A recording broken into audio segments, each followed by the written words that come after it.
Julius Caesar was a Roman political and military genius born in 100 BC. He expanded the Roman Republic through a series of battles across Europe before declaring himself dictator for life in 44 BC. However, as a younger man, Caesar was involved in the world of Roman law. To enter court life was a popular way for a would-be politician to make a name for himself whether he won or lost the case. In the winter of 75 BC, Caesar left Rome to further his studies on the island of Rhodes in the Aegean Sea.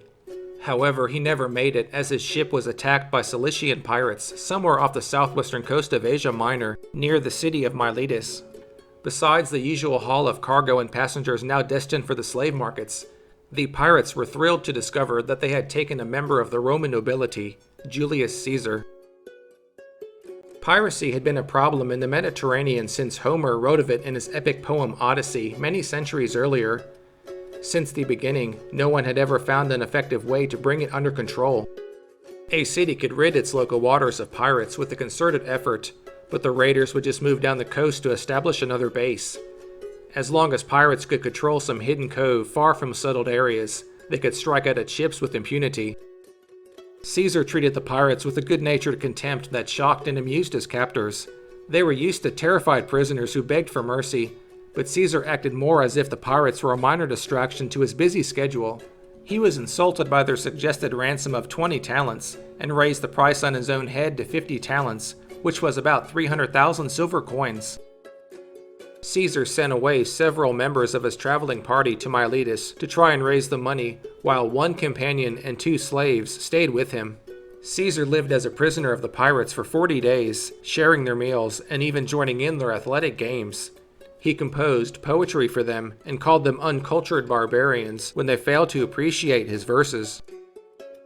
He ordered them around and even sent a slave to quiet them when they kept him awake at night.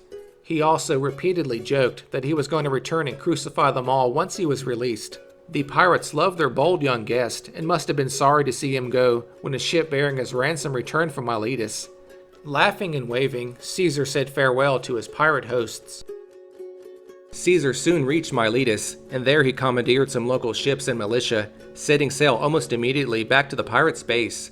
He surprised them while they were still aboard their ships, and captured most of them immediately.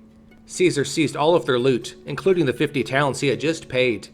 He then loaded the chained buccaneers onto his ships, and sailed to the nearby city of Pergamum to find the Roman governor, Marcus Juncus.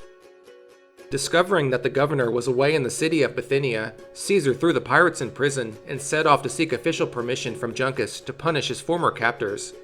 Juncus heard Caesar's report, but decided to sell the pirates into slavery and keep the profits for himself.